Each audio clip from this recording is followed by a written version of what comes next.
All right, you ready? I'm going to call this meeting to order under the continuing resolution that was adopted on May 18th, 2020 for virtual meetings. This is currently a hybrid meeting, and we now have Mike Powers. Golly, I'm getting old. Yes, Wendy Craig. Carla Mullen, Jim West, and me here in the Northside Library. And I hope that the rest of you all will come to join us within the next couple of meetings that we have so that we can get this board back in full operation. The minutes were sent around with the packet. Does anyone have any questions or concerns about the minutes from the last meeting? There was under the vote relating to the closure, December 24th and 22nd. Next to my name, they had put it as present, and I didn't know if Zach wrote that meaning he was saying I was present because I was late coming in, or he was saying that was my response to the vote, but I had in fact voted in favor of it. I didn't vote. I think he did specify that there was only one. Yeah. There was only one negative vote. And he had said that you and Kathy were both absent. So I think he was just saying, but it looks like do we need to restate that, David, or is it? Sure. So I think in order to get the vote count, he was basically saying you were now there. Okay, that's what I thought, but I just want to make sure. Would you suggest rephrasing that? Now present, or I don't know that we absolutely. What if you said just including trustee Craig present? And it would be clear that she was part of the passing contingent. That makes sense to me. Wendy, does that work for you? Yeah, I just wanted to. Yeah, well, we want to get it. Right. Okay, does anyone have any other comment or question about the minutes? Can I get a motion to adopt the minutes with that update? Thank you, Jim. Is there anyone opposed to accepting the minutes with that update? I hear no objections, so the minutes are accepted as revised. Anyone on the board have any announcements to make?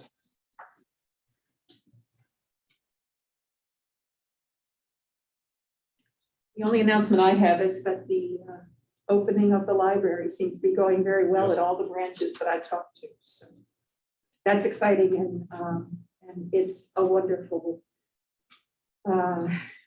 thing that the staff have been able to pull together and bring to us. I also understand that the curbside services have not been particularly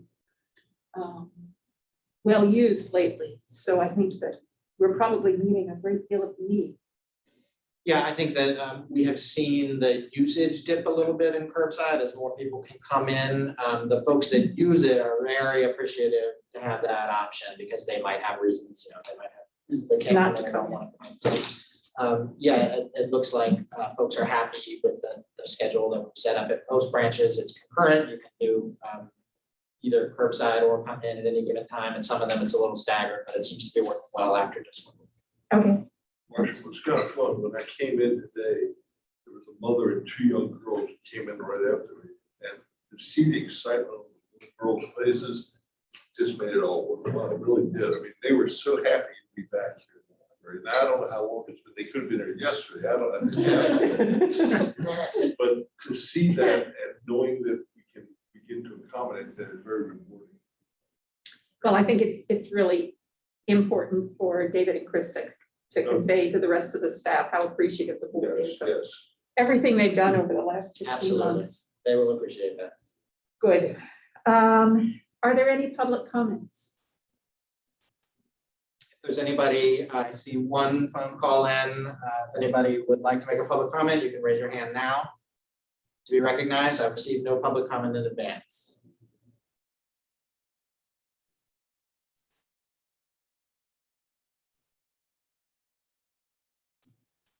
doesn't look like we have any takers on public comment. All right, thank you.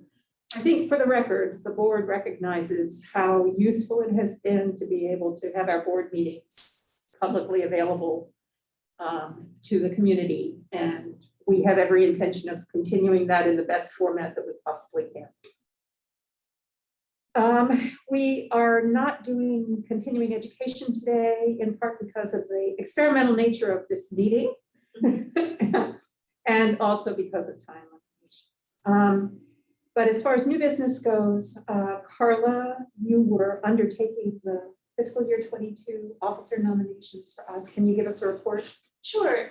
So first of all, I just wanted to say thank you to Marcy and to Wendy for their several years of service as president and vice president. You've really taken the lead and served through difficult times. It's been challenging for us to meet virtually and for us all to get together. So thank you for your years of service as president and vice president. I'm very happy to report that Thomas Unsworth has agreed to be nominated as president for the next fiscal year. And Wendy Craig has been agreed to serve again as vice president. And so I would like to submit that slate of officers for the next fiscal year, and happy to open it up to discussion. Is there any discussion on the proposed slate of officers for the year? Well, I certainly thank Thomas for being willing to take this on, and Wendy for her willingness to continue, and wish you the best in the coming year. Thank So, you. I think we don't vote on it until next board meeting, is that correct? That's correct, and of course, you can take any nominations from the floor if there are any today, but otherwise the slate's been put forward and we'll can vote next month.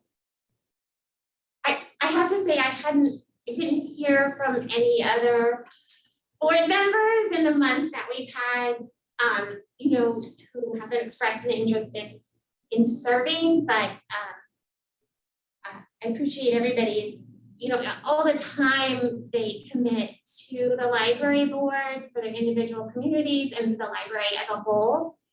And obviously I'll be sad to be leaving later this summer, but I think we're leading it with really good leadership, and I'm excited about what the future holds for the library. Thank you, Carla. You've always gone above and beyond in your service to the board and to the library system, and we really appreciate it. Oh, thanks. The next new business item is a review by David of the director's goals for this year. Just as a reminder, there will be a director's evaluation form coming out to everyone within the next few days. And I would very much like to schedule an in-person meeting, since I do not believe that it's appropriate for personnel matters to be discussed in the Zoom format for some time in the first full week in June or the week after. But I will talk about that briefly again at the end of the meeting. David. Okay, thank you, Marcy. So I will share just from your packet the goals that I had laid out for fiscal year 21. So I'd like to give you an update on that progress. So when you do meet to discuss my evaluation, you can have the most up-to-date information. So Guy J. Morrell through the library's 5-tiered COVID-19 response plan. So I made it from 0 to 5. And we're working our way back down. We're on tier 2 right now. We'll talk more about that as we get to that section of the agenda today. I will say it has been a collaborative effort, not just with the staff emergency planning committee, but with the entire staff of the library. We have accepted very much feedback from library staff, used it to craft the safest, the best balance of safety and service to the public. It has not been an easy road by any matter, but we are definitely we're able to get to where we are right now without any staff cases. We've been able to provide service pretty continuously. We are kind of constantly re-adding services, and the goal is that, as we work through this summer, we'll get back down to tier 1, if not tier 0. The numbering of this, I'll go look at for the next pandemic because it didn't exactly line up. But at any rate, that was my #1 priority, but it was also the #1 priority for almost every manager and supervisor at JMRL, and for most of the staff as well this past year, is figuring out how to do their job at various levels of restrictions faced throughout. So I'm pleased with where we are right now. It's definitely been a collaborative effort with a lot of dedicated staff to get to tier 2 today. The second goal was to work with the board policy committee and JMRL's equity committee to craft an anti-racism policy for JMRL. So the equity committee reviewed this and searched for existing policies at our peer libraries, which is a strategy that JMRL uses in crafting policies quite frequently. I also engaged the Library of Virginia Library Networking and Developing team to help identify other public library anti-racism policies, and reached out to the Public Programs Office at the American Library Association as well. We found some very good examples of corporate policies, and of course, there's the excellent Albemarle County Schools policy locally that's the initial driving force for this goal here, but no public library anti-racism policies at this point. That's not a barrier to adding this down the road, but it's certainly JMRL needs to have some definitions in place internally. So the equity committee shifted focus to the completion of the 5-year plan, goal 3, objective 5, which states by the end of fiscal year 22, so the upcoming fiscal year, JMRL will develop a diversity plan in consultation with the city of Charlottesville and following ALA guidelines. This plan will address diversity hiring training for JMRL managers and will include a definition of diversity for the organization, an assessment of need for the diversity plan, a vision for the diversity of the organization, and a statement of priorities, among other elements. So the equity committee is shifting priorities to this diversity plan following the ALA guidelines. Once that's complete, then an anti-racism policy can be revisited. It should flow out of that work. So my personal goal here is not met and will not be met by the end of fiscal year 21, but the staff equity committee has a plan moving forward to address that. And then the third goal was to update the staff training plan, which was JMRL's 5-year plan, goal 3, objective 5. That work is complete, although this is a living document, so it's constantly being changed, but the structural changes that the training committee made there are complete. And it's a plan to have a future board continuing ed to show the changes that were made and how it's more useful for staff moving forward. So that's for your consideration when you have my evaluation. David, is it possible for us to have a preview of that before we do our evaluation? Sure, you'd like a link to the training plan? I would very much like Absolutely.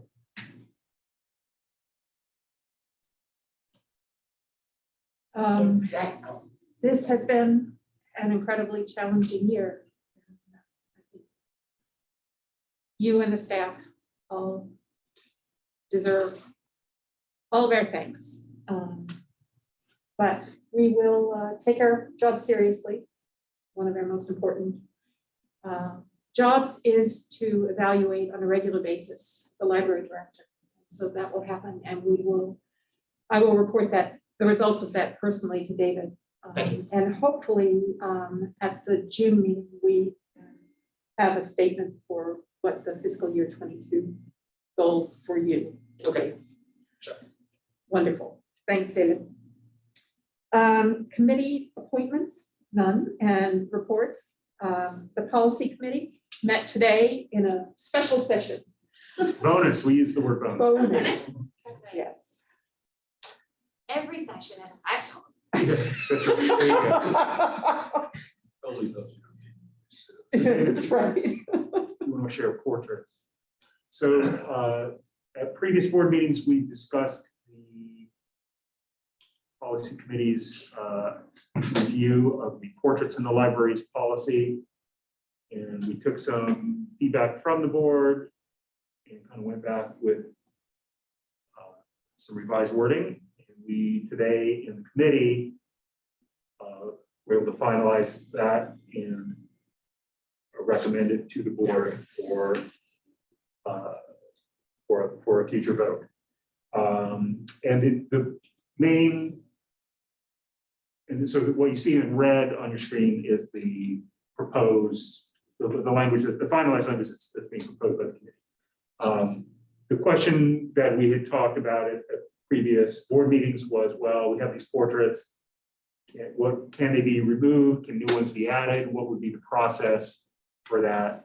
And where we landed was that there should be flexibility for display, addition or removal of something that's there now or something that might arrive in the future.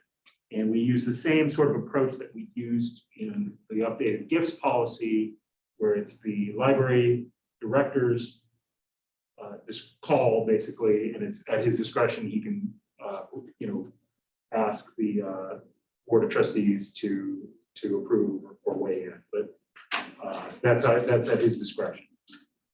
So that's what this wording says. We also sort of discourage portraits in general as parts of gifts, and there is a general discussion of gifts that's in a different policy that was reviewed recently or updated recently. Clarification that temporary exhibits are not considered to be portraits. And then the last sentence was actually carried forward from the previous version of the policy, that if we're talking about staff members, we recognize them generally in other ways, and there is a separate policy that discusses that. So this is your language. We would, pending discussion today, we would vote on this or any modified version of this at the next meeting to adopt. So any comments or questions here? Okay, it's short, it's very short, so you can get it all in your head at once. Okay, so then we'll see this next month as an item for a vote. Then next, we just had an update on a couple of things that kind of fall in the theme of items that have been sort of brought to light or uncovered as important topics from the employee handbook working group effort. We had previously mentioned that employee use of social media was one we had identified. Last month, we sort of looked at some initial language with the policy committee, and the policy committee was comfortable enough with conceptually that we took it to our library counsel for legal review, because it doesn't impinge on a number of sort of detailed HR types of concerns.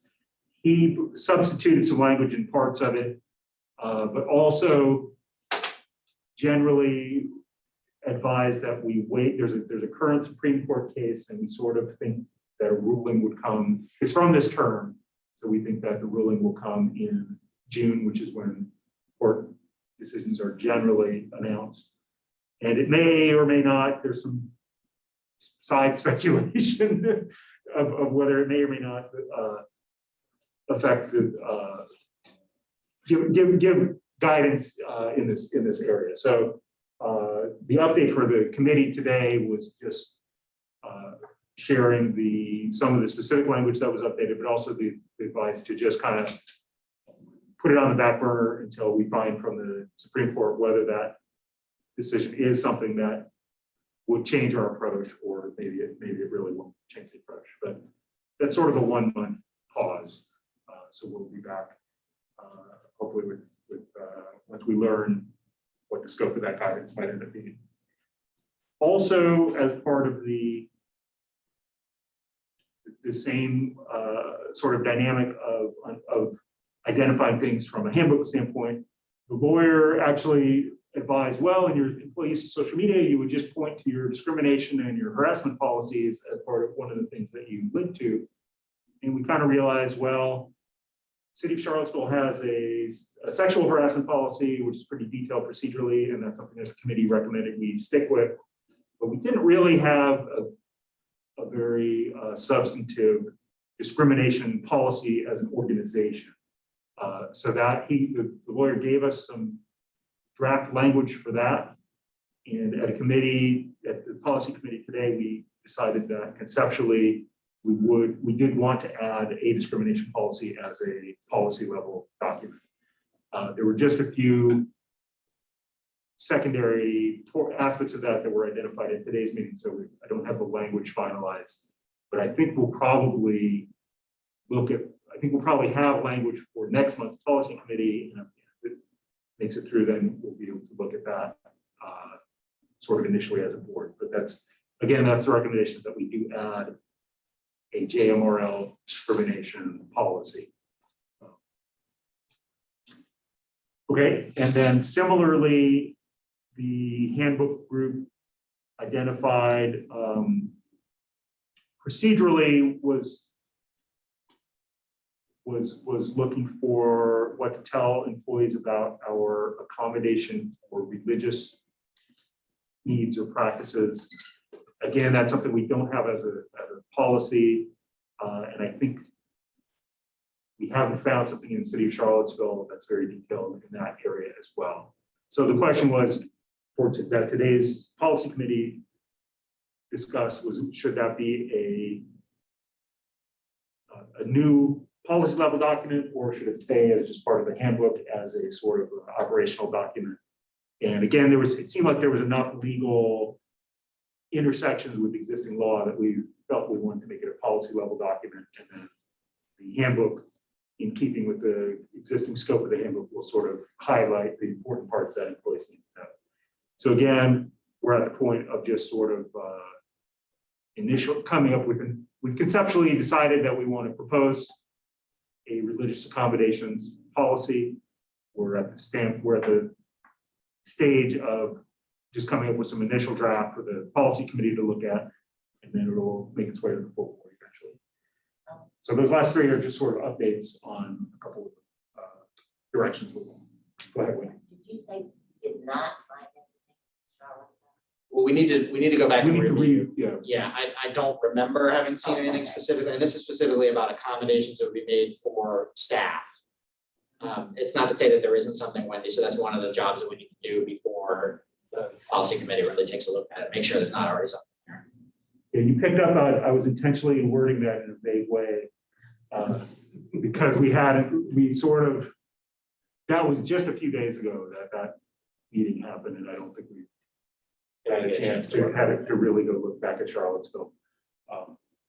So yeah, it may be the case that we say, oh, this is covered in detail, in which case I don't think we would. I think we would decide not to add a organization. There are plenty of other places in the handbook where it just says, see policy such and such at the city of Charlottesville. So really, these ones are the ones where there's not something to point to there. Are there any other questions or comments for Mike? Tony, anything from you?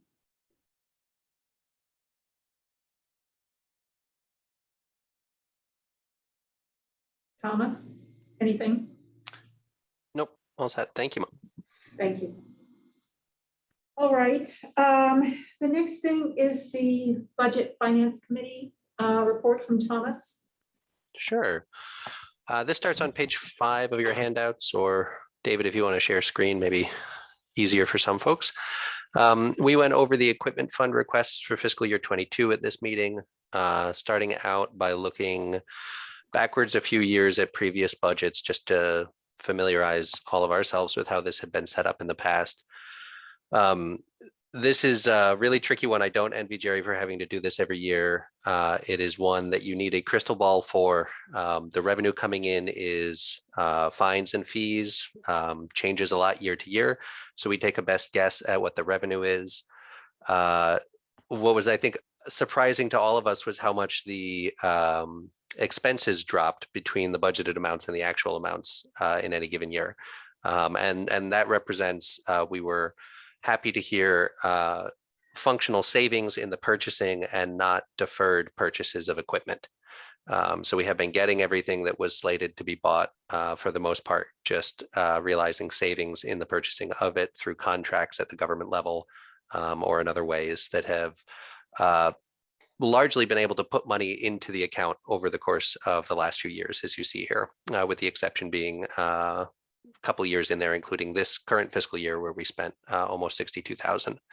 So what we are proposing is a big withdrawal from that fund to do some new purchasing going into this year and get lots of our branches caught up on some of the things that they have had kicking around on their lists. We went through the very detailed breakdown of all of this and approved pretty much everything except for a couple of things here and there. Some equipment for Nelson County that we felt original grants for the renovation probably would have covered some of that equipment. So we were going to go back and see if there was outside funding from those sources that still had some money for those things. Landscaping at Greene County was an interesting one that came up here. This is the original landscaping at the building when it was when that construction project took place. It's been kept up over the years by a local garden club who's no longer doing that. And the staff at the library has searched up and down for another community group to be able to take that over and have been unable to find somebody to do that. So this is a project that really needs to get done, but we wanted to take it out of the equipment budget since it seemed a little bit different in the scope of work than what the rest of this budget was trying to focus on. So we're going to go see if there was some money from that original construction project or any other sources that we could maybe shift that expense into for the sake of being able to get them an updated landscaping plan with some native plants that require a little less maintenance and care, and will keep the library looking nice. David, help me out. Am I forgetting anything here? No, I think there was an $80 mop holder that we're Without reliving the entire meeting, I think that more or less. In general, though, this whole document is there except for those things that you mentioned specifically. And just to reiterate that everything that's in Nelson's request will get funded. And same for the Greene, the Greene garden bed renovation there. It was a Jim's stipulation that if the endowment could not, for some reason, support that, we would bring it back to the board to discuss as an operational cost. So the goal from the budget committee that I heard was to fund everything included here, but to remove some of these from the equipment fund and see if we could find outside funding for them. Yes, absolutely. Thank you for the clarification there.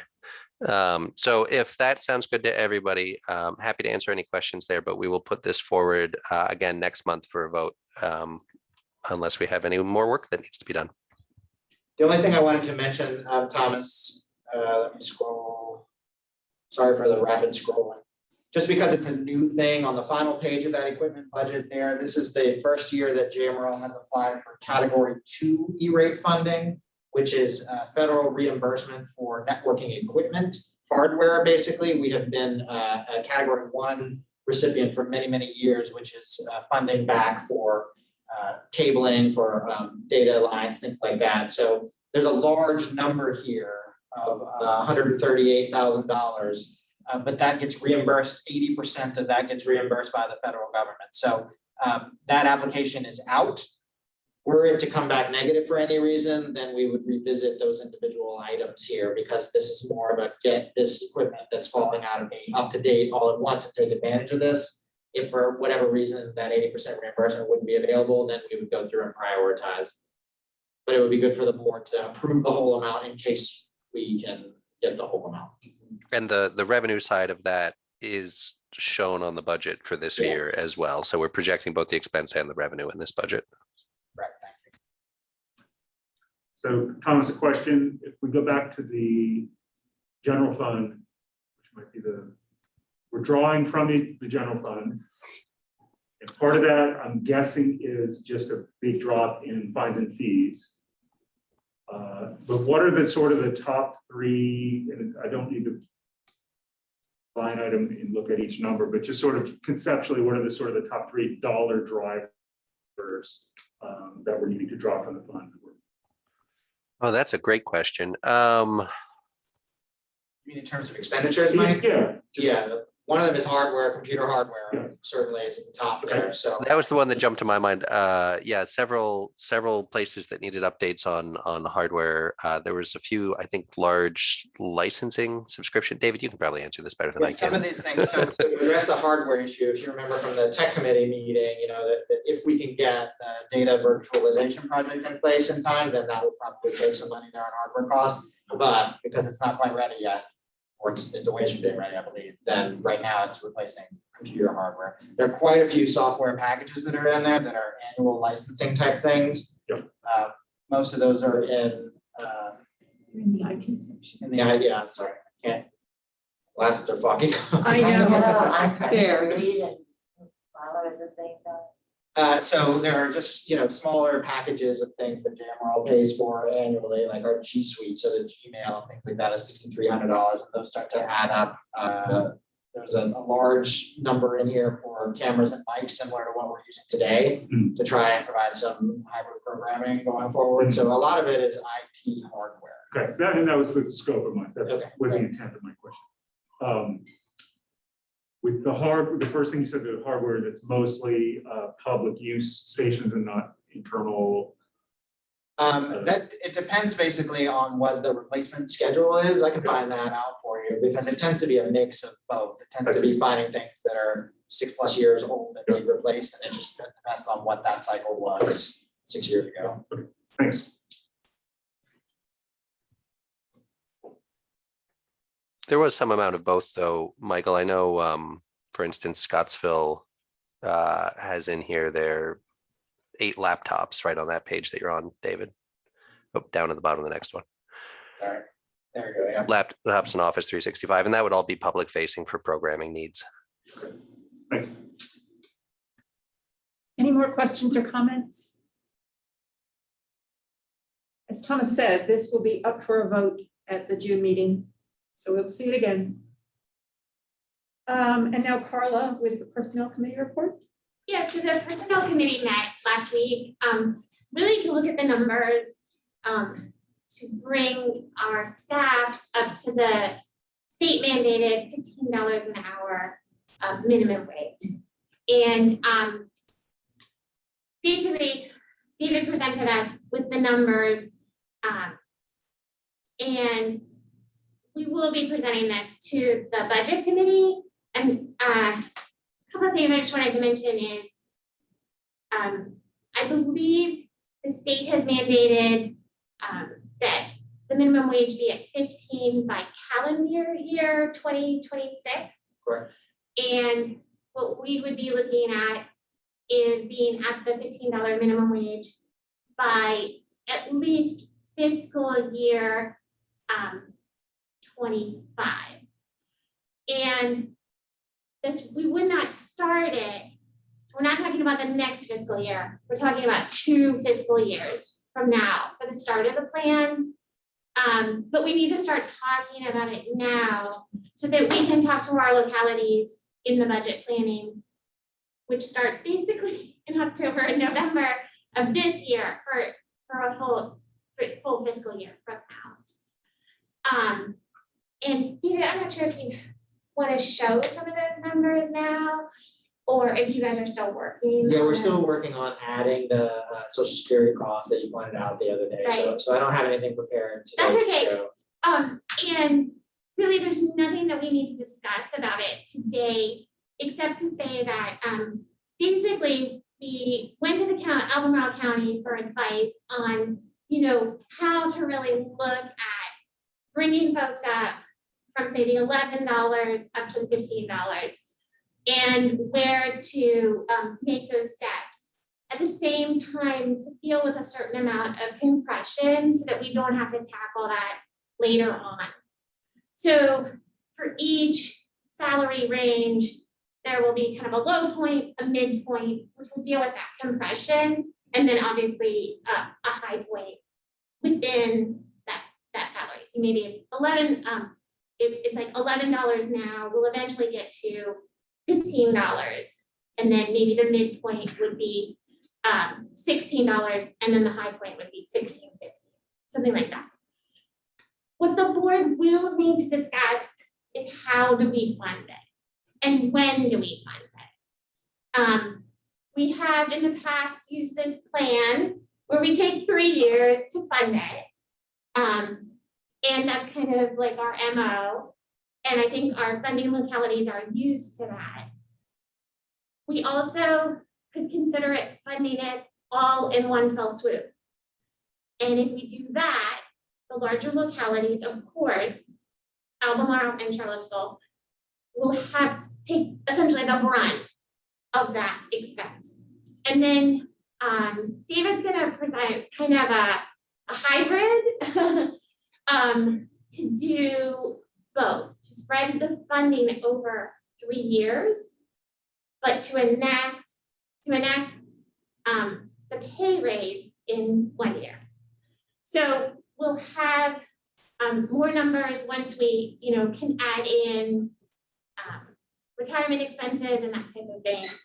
And we'll be able to present that to the budget committee and to the full board.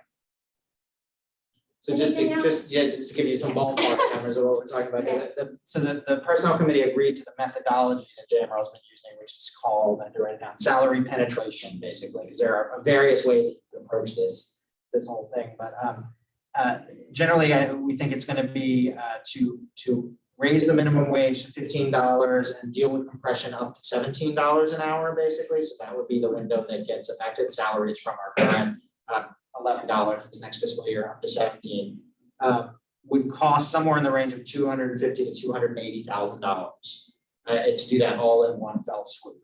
So the costs scale at the same percentage of what the jurisdictions pay for regional costs. So Albemarle would be almost up to 55 to 60% of that, and then Charlottesville about 30%, and on the way down.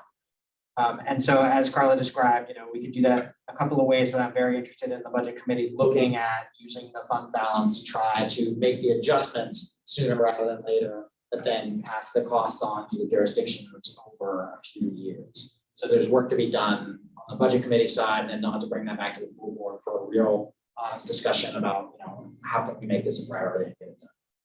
In the whole scope of things, I don't think the total amount is painful.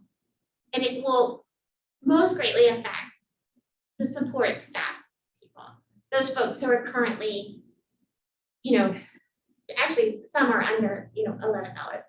So it's just that when you look at if we do it in 1 year, the percentage that Albemarle pays, it's significant. And even for Charlotte, the city of Charlottesville, it is significant.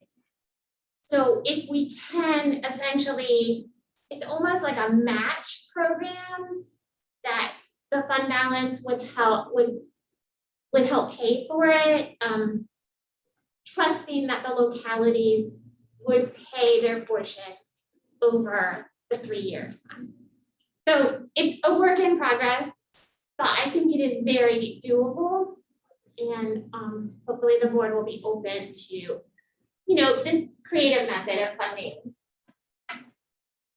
As you said, Carla, I think that's taking a fair amount on trust from the jurisdictions.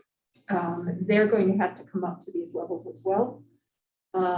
So I think getting feedback from them as early as possible and keeping that communication open so that we understand how they're approaching this problem, both of the increases and also the potential compression, which is a substantial fraction of what the change would require. Right, and this would deal with compression with, basically in that $17 an hour and below.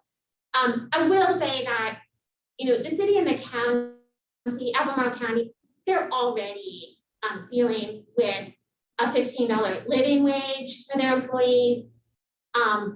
So maybe I'm being naive in terms of like what their expectations are, but when you see it on paper, you're like, oh, okay, that's a chunk of change for 1 year when we will have other budget requests from Albemarle County and the city of Charlottesville. It's just a thought. Any questions or comments for Carla?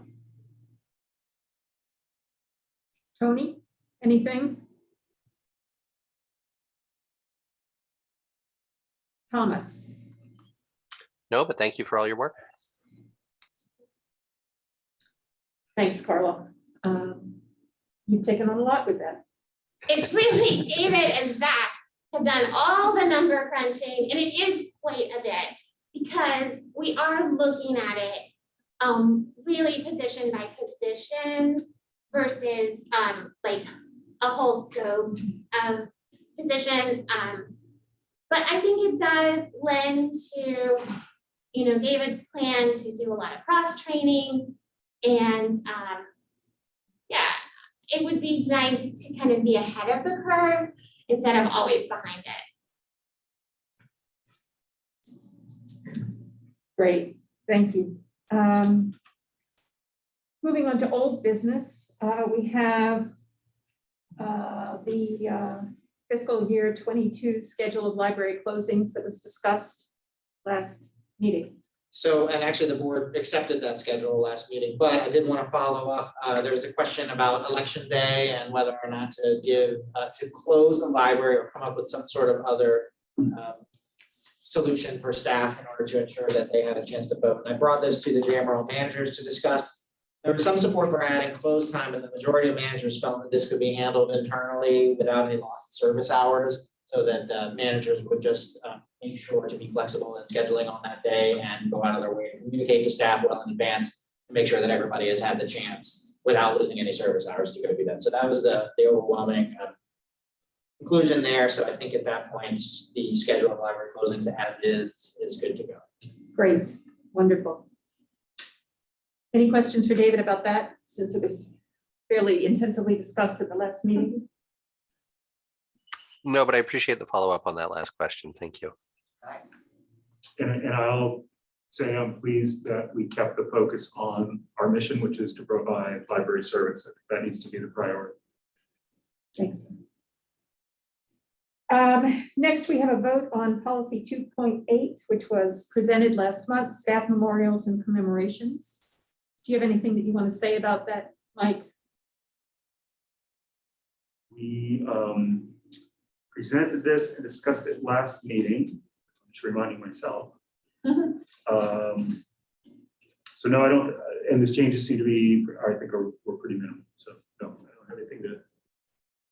Does anybody have any last minute questions or concerns about this before we ask for a vote on this policy? Do I have a motion to accept the revised policy on staff memorials and commemorations?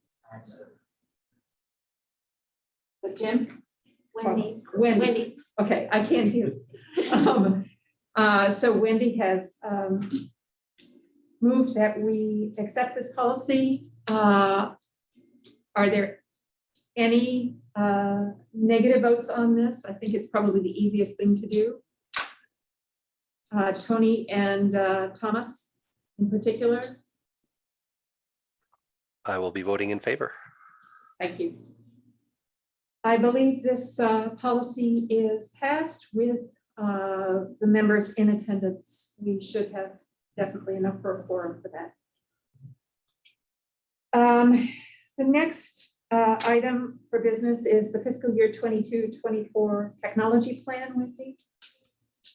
Yes, and what I would like to do is, and David, you have that next slide up.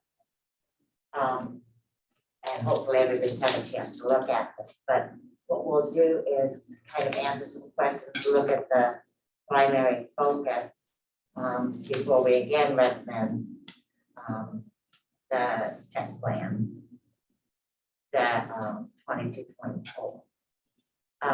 I do want to assure everyone though that after some of the questions, and Marcy had some questions about comparing what was retained and what was deleted from the previous plan,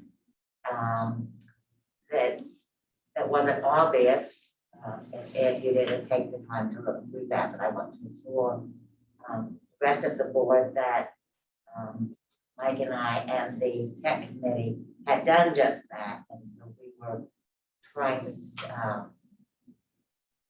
make things a little more efficient by making sure that all of that was resolved before we presented just the final. Also, David and I assume Josh have prioritized, as was the suggestion, of the goals or strategies within each of our divisions, which were infrastructure, programming support, and public resources. So we have that, and I think that made a lot more sense, and everything kind of jumped out. And you probably would have recognized that had we done that to begin with, such as the website and the things that were very important to making sure that we got done. My glasses don't fog up. And as noted on David's summary here, it's up here, you'll see that I hope to answer some of the questions. And I think it makes so much more sense because it's talking about in general terms of what the focus is without getting into the nitty-gritty of exactly what the software is called that we're going to use. And everybody has to understand desktop virtualization. If we're talking about efficiency or upgrades and saving money on hardware, at some point we have to trust the fact that we have hired people for whom this is their job and they're experts at it. All even though we are charged with oversight, we can't begin to look at every single detail that comes through other than just provide guidance and support and also questions when we have them that are related and if it doesn't match our overall goals as a library. That being said, if, everyone can see and read without me reading it to you.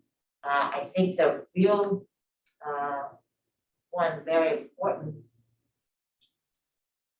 point is the very first paragraph is the significant accomplishments.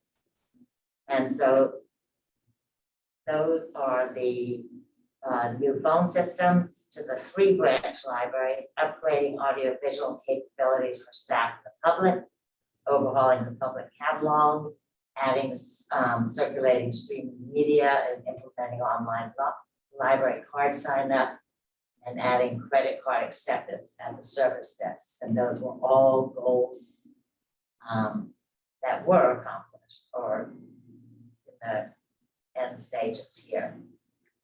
Those that are carried over, and most importantly, the website overhaul, which is also then related to the primary focus that is going to be long-term, which is the digitalization of the library and the unfolding of everything that goes with expanding to, in actuality, another branch of services.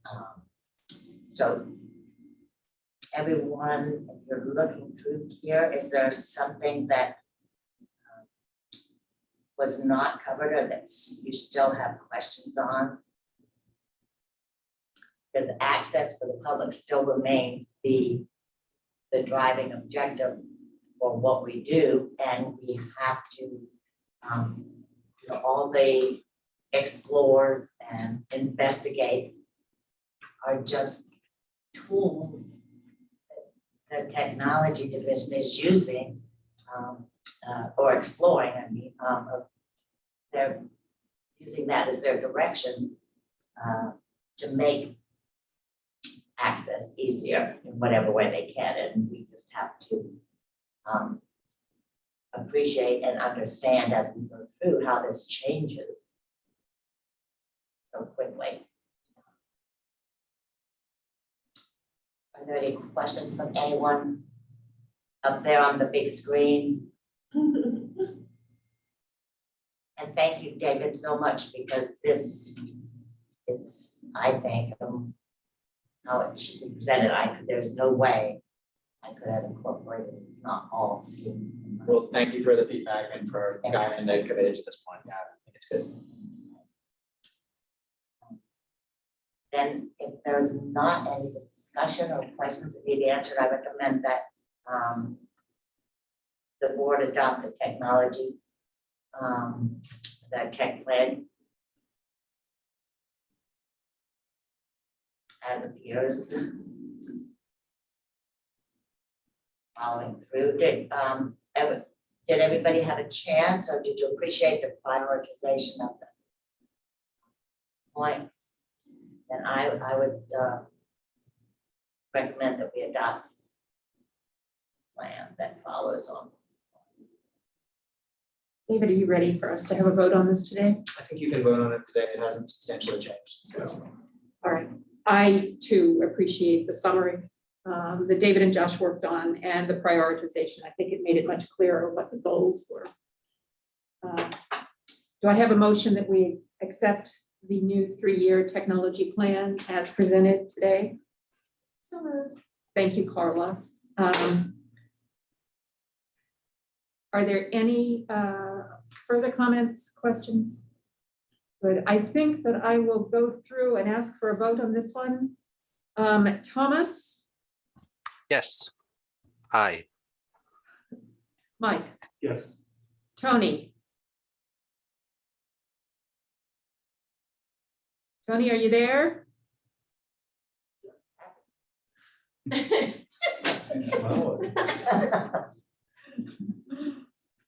Thank you very much. Wendy? Yes. Carla? Yes. Jim? Yes. And I'll vote yes as well. Thank you. It's, is there an appropriate time for me to make a comment on just on the technology? Like in general? If you would like to. Okay, because I would say, going forward, hopefully long term, we need to make some adjustments.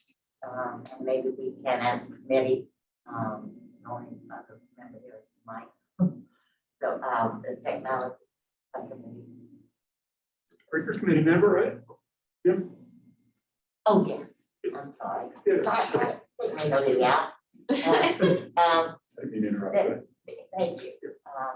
That we could look at maybe streamlining the goals, or at least redefining them, because when it seemed to me that there tended to be goals, objectives, and strategies, and somehow they got intertwined.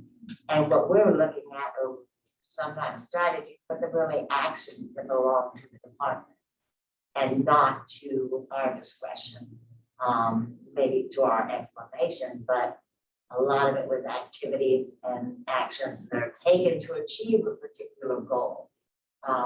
Just to educate myself, because Mike brought it up before, I went back and looked through the trustee handbook at the explanation and examples of creating a plan and what you're doing when you create a plan, and the difference between, you were asking last time, Mike, between advisory and governing boards and what the different goals were within that.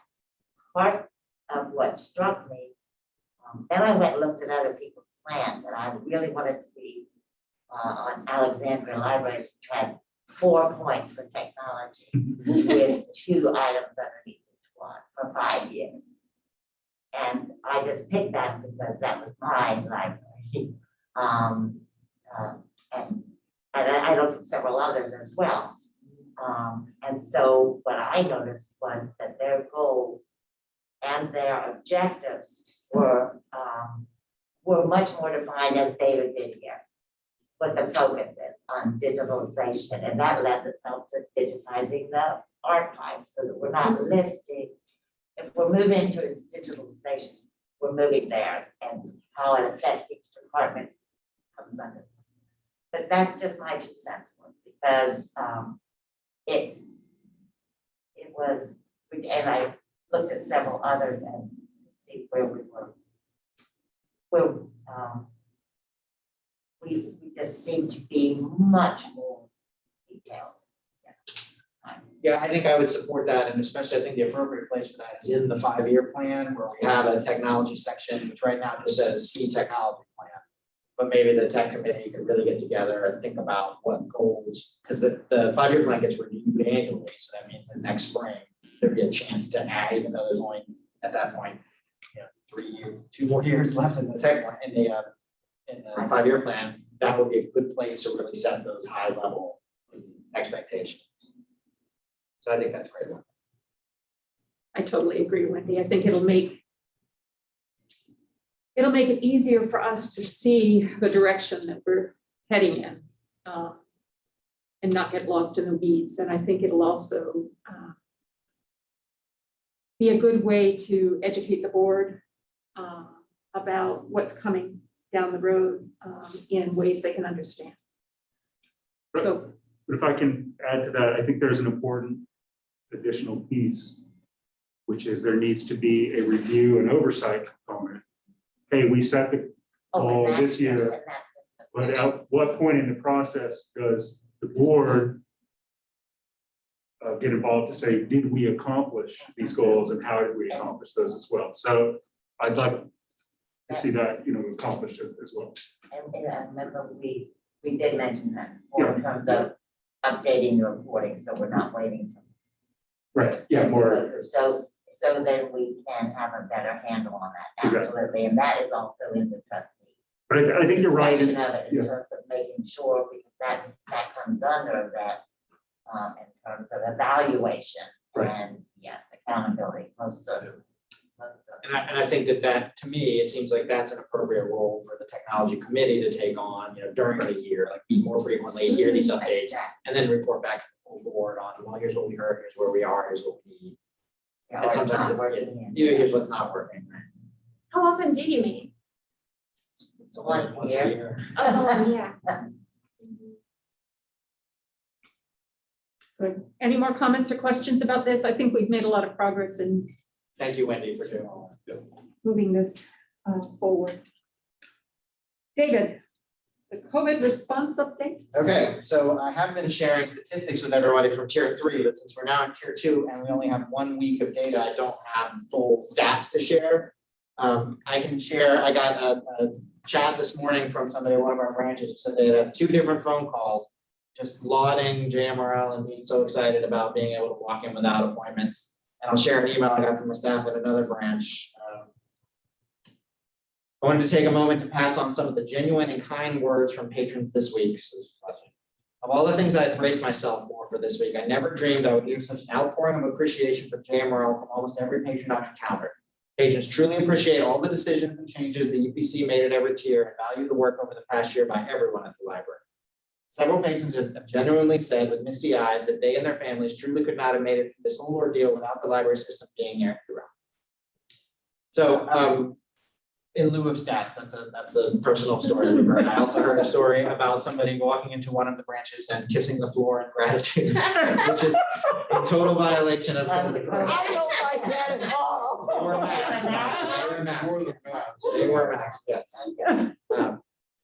So the EPC is going to be meeting tomorrow, primarily there's a lot of stuff to discuss because the weekend before we moved to tier 2, of course, the CDC and the governor both followed through on removing mask mandates, and JMRL has held the mask mandate to this point. We're, as far as I can tell, one of very, very few libraries in the state of Virginia that is still requiring masks of everyone entering the building.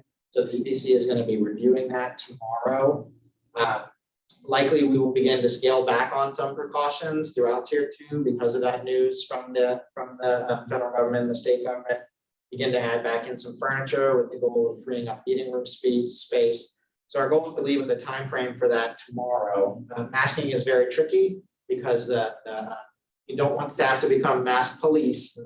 The onus should be on the person coming in, whether or not they're vaccinated. But the main concern that I hear from staff is about serving children, serving families in the library where kids under 12 cannot get vaccinated. So the concern is that if we loosen those restrictions, we're telling families that are concerned about their children that they can't, that this is not a safe place for them. So there's a lot to discuss there. I've been in touch with the Virginia Department of Health as well. They have recently changed their restrictions on recommending a 24-hour quarantine for materials. So the EPC is going to look at that as well. That's really going to help to move some things through. It's been we went from the 1 week, 72 hours, 1 week, down to 24 hours. It's going to be great at the point that we can drop that. And we'll also start talking about when fines would come back on the tail end of that, but we would give enough time for people to be prepared for that. The masking is the primary concern at this point. Most libraries, what they're doing is changing the wording of their signage to basically say, please wear a mask in the library, offering masks to folks that come in unmasked, but not then telling somebody they have to leave if they don't have one. So that's one of the things that we'll look at and talk about tomorrow.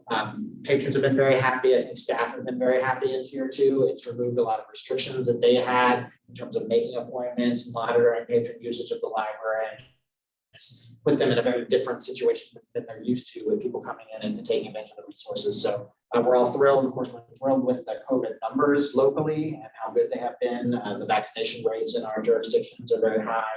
The percent positivity is at 1% today and has been around there for quite a while now. And in fact, the raw cases in our area have been under 25 for several weeks now daily. Yesterday, they were -3 a couple of days ago, so I'm not quite sure how that one happened, but in terms of There were some data, mistakes in the testing. it's a data reporting issue, but at any rate, very low.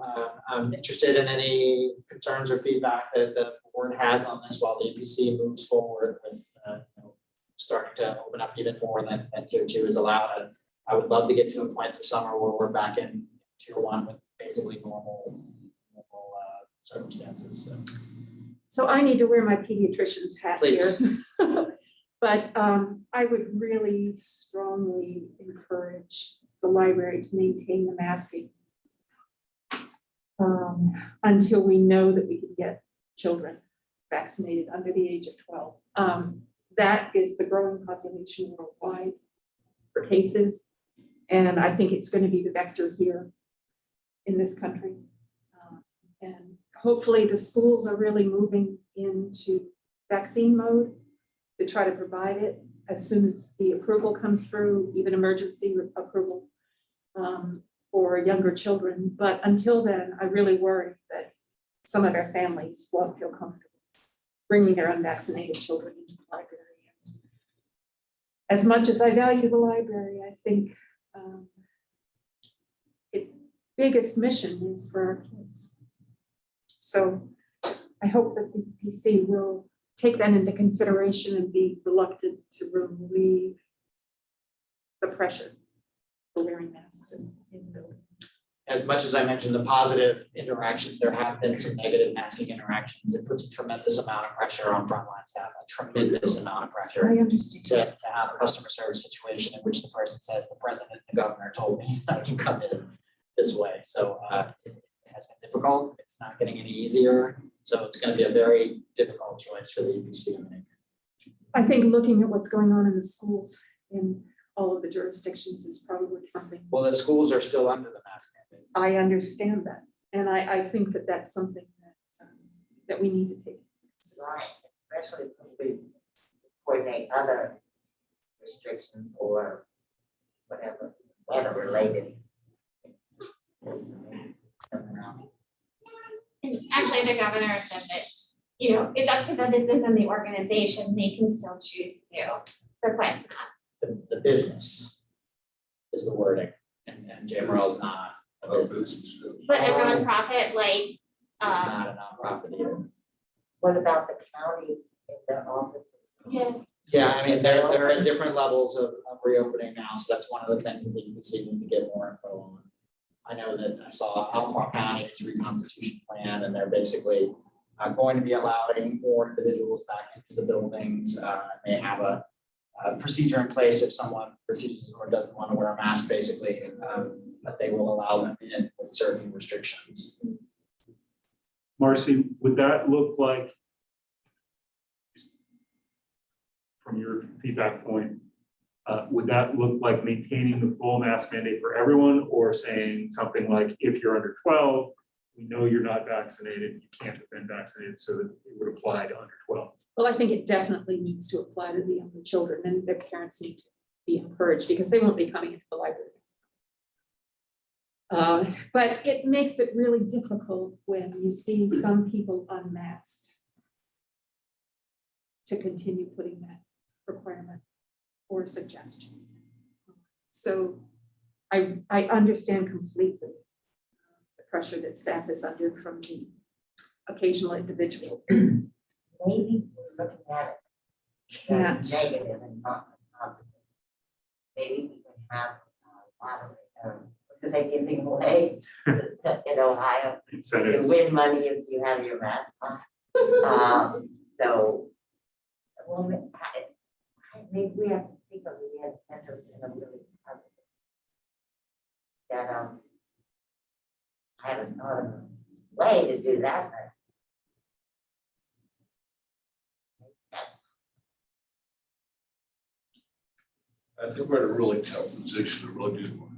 I know when I was teaching in the high school, their school made a rule that students couldn't wear hats in the halls. And so we all became hat policemen. And I'd hate, and that was a very innocuous thing, honestly, but I'd hate for our staff to be put in a position where they get to be mask policemen, especially with some of the, some people's attitudes about it. Well, I understand, I do understand it all. I really think, especially, there seems to be sort of more information spreading with the younger kids, they get inoculated. I understand that. I don't know which way I would go, quite honestly. I see both sides equally right now. I think I would rather see the rare individual maskless in the library You always like to than err on the side to of make safety. it open so that there are a lot more people and you didn't know whether they were really vaccinated or not if they were adults. We can make it as strong as we suggested. Well, recommended policy. So you can put up a sign, protect our kids, wear a Yeah. mask in the library, Yeah, I something think- like that. I think So that we that have to stay confident. You have to come at it from a- most libraries are doing that exactly. They're saying, you know, help protect our children, wear masks in the library, but if somebody comes in and flaunts that, Pushes it. then they are not engaging on this subject. I have watched the glares at the unmasked people in the food line in Nelson County over the last. So I know that there will be some peer pressure for people. And even though they might not put on a mask, I think they would feel it. I think it's likely we will keep staff masking in place for a while, just for the, even if nothing else, for the comfort of the people coming in to the library. I Absolutely. think that's something that I am authorized to enforce as the employer. This is a very difficult decision. I really, you know, it would have been very helpful to have some time on this rather than It having. would a have been run helpful to have a better rollout Yeah. of all of this. I mean, it was just abysmal, But certainly, abysmal. certainly signs reinforcing the importance of Right. this, if they're prevalent at all entrances. And I think most of the interactions and to talk, you know, our staff have been masked police basically since we got into tier 3 and people were coming in. But at that point, it was under the weight of law. Yeah. You know, so it's not, there wasn't a lot of arguing to be done when it was the state law. I think that most everybody who has been in the library has been happy to comply. I have seen folks walk in without a mask because they're used to now, or they're getting used to going into other places without masks, and staff have told them, you know, it's still a requirement here, and they have been very happy to comply, or they're a little surprised, but not, you know, not Offended. full on confrontational about it. But we have had a few confrontational situations, and I expect that those will ramp up rather than ramp down in the days to come. It's not just a glare, it's a defiant glare, like from some of the people who see them like, aha, I was right all along. You're wrong. It's an attitude that's not uncommon. I absolutely hear what you're saying, Marcy. It's a tough spot to be in right now. I understand, but that's why we get paid the big bucks, right? Exactly. I thought it was for long. I have one other question for you, David, but I'll also say, I think you're right that ultimately this is a cultural norm that's going to change over time, and we're just sort of end up following that sooner or later, whatever, whatever that trajectory ends up being. I think that's good. I think that the culture norm is going to play a big vote in how things turn out. So that's something we don't have direct control of. My separate question, David, was I know it's only been a week. Have we bumped up against the capacity limit in any? We've come close at the smaller branches, Yeah. but it has been manageable, and the capacity limit has been a guideline. I told staff to not, they're not to go about kicking people out of the library, basically. If we find ourselves at capacity after count, there's an hourly count, basically, then we stop people from coming in for a few minutes while somebody finishes. Right. So it hasn't been a case where anybody has been booted from the library so far. That's not been a problem. It has not been to date, but Has anyone needed to wait to? I don't Enter know. I yet. don't believe anybody has had to wait to get in. So right now, our capacity numbers were pretty accurate. Yeah. And of course, without in-person programming, summer programming to drive attendance. Right. We assumed that it would be browsing basically, and most people come in. They're here for families, even half an hour, 45 minutes at the most. But there's also some public education component, I'm sure, that people. Not everyone realizes that they can. Yeah, the word has been slow to get out. So that'll change. Summer recess will affect that. And we are offering summer reading program, not the in-person, like, not the snakes in the room or whatnot, but we are doing our summer reading program, so we're hoping to have more kids come in, and I told staff also that if we were to bump into those capacity limits, the first thing that we would look at is raising the capacity limits rather than our other mitigation efforts, especially in light of the fact that the social distancing requirements are about to change, about to go away effectively at the end of next week. So that was one of the driving factors towards occupancy. I had a slight question. So I actually run into a lot of folks with the mobile visitor center who move to the area.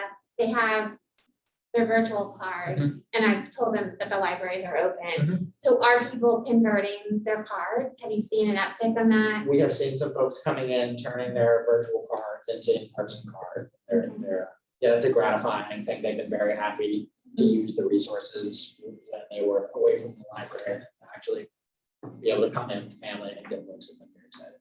Yeah, a lot of people have moved to the area during COVID, and it's been a weird experience for them because so many normal things like churches, churches and the libraries and volunteer efforts and stuff like that. So it's like they have to, even if they've been here a year, they have to relearn the area again.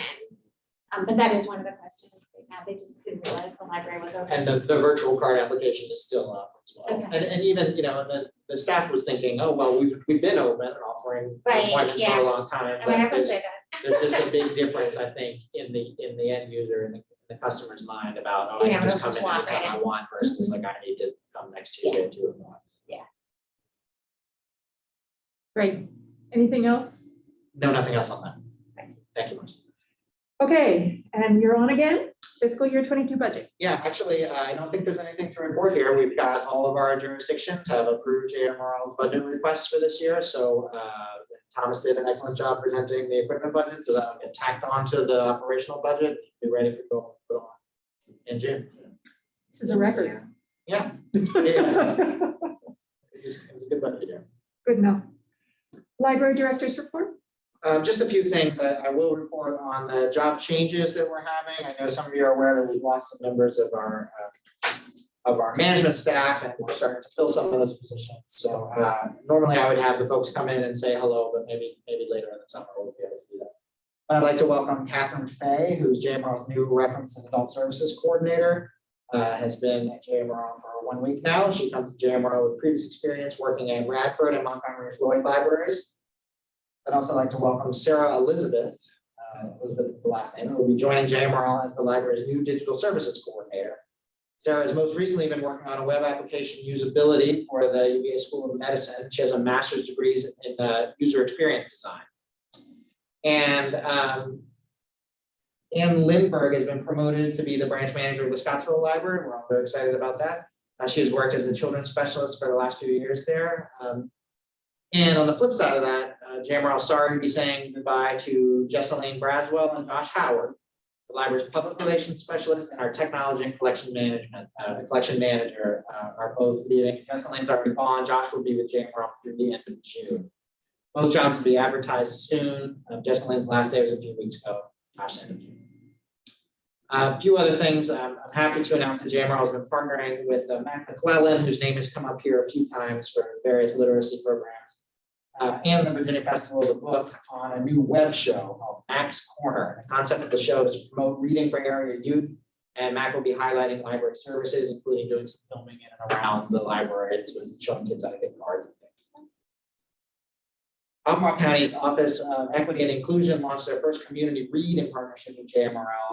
JMRL distributed free copies of the book, The Monacan Indians, Our Story, an Indigenous history of the nation written by citizens, and participated in a panel discussing Indigenous history on May 14th.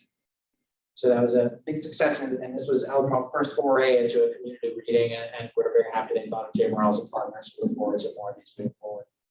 And finally, I just wanted to brag on some virtual programming that staff did. This was Tasha Burkhead and Megan England, Anita Jefferbaugh organized the Great Library Bake Off.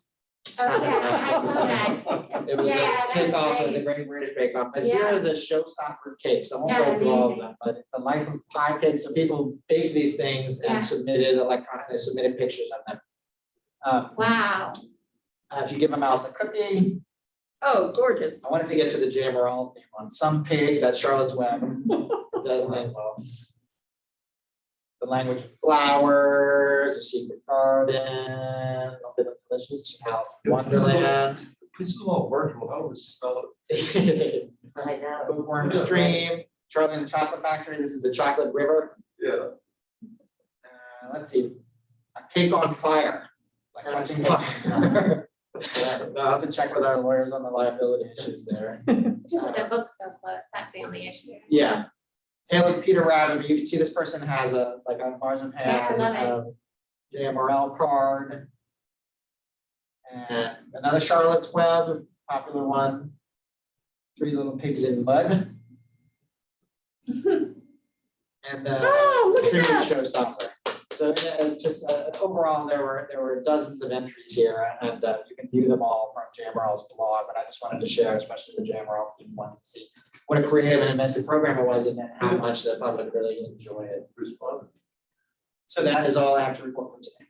Well, next time, let's make sure that the cakes are brought into the library somewhere, Yelling and- particularly before board meeting. Very, very Thanks, David. Thank you. Does anyone have anything else? I have one announcement. Sadly, I will be leaving the board at the end of June.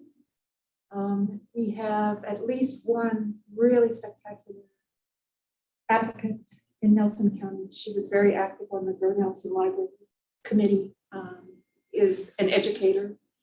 And I think she would bring a lot to the board. She also is not afraid to speak up, not afraid to work. So I hope that things go smoothly for everyone. I've really enjoyed working on the board. But it's time for me to take my aching knee and go back to hospital. Any other? Yes, So you'll be here at our June meeting. I will be here at the June meeting. Yes, We'll have a score. yes. Marcy, thanks for all your service. Absolutely. And I'm sure you're very proud of the Nelson Library. That's a great accomplishment. Yes, well, I will definitely be there when the board comes down to see that library person. Good. Future agenda items, we have a vote on the portraits and commemorations. We have the budget, Vote on the budget. Nominating. Vote on the officers. officers. Is there anything else? We'll have another Goals. policy committee. Marcy goals, my goals were. Yes, David's goals. And for the, so these are the regular business items you're mentioning. Yes, For the director's review, were you contemplating a separate meeting? yes, I actually said that. I would like for us to meet sometime between the 7th and the 18th. Okay. if people can let me know if they have to be out of town or something, because I would really like for that to be not hybrid, not Zoom. What were the dates again? Between the 7th and the 18th, Dave and I'll send out send out a poll, but if you can let us know in advance if there's people that need to be out of town during that time, then we'll try to avoid those dates. I'd like to make sure that there's as broad board participation as possible. Anything else? I have a motion to adjourn the meeting? So moved. Thank you, Carla. All in favor, yes? Yes. Aye. Thank you. No one opposed. Good. Thanks, everybody. See you soon. Thank you all very much. Thank you.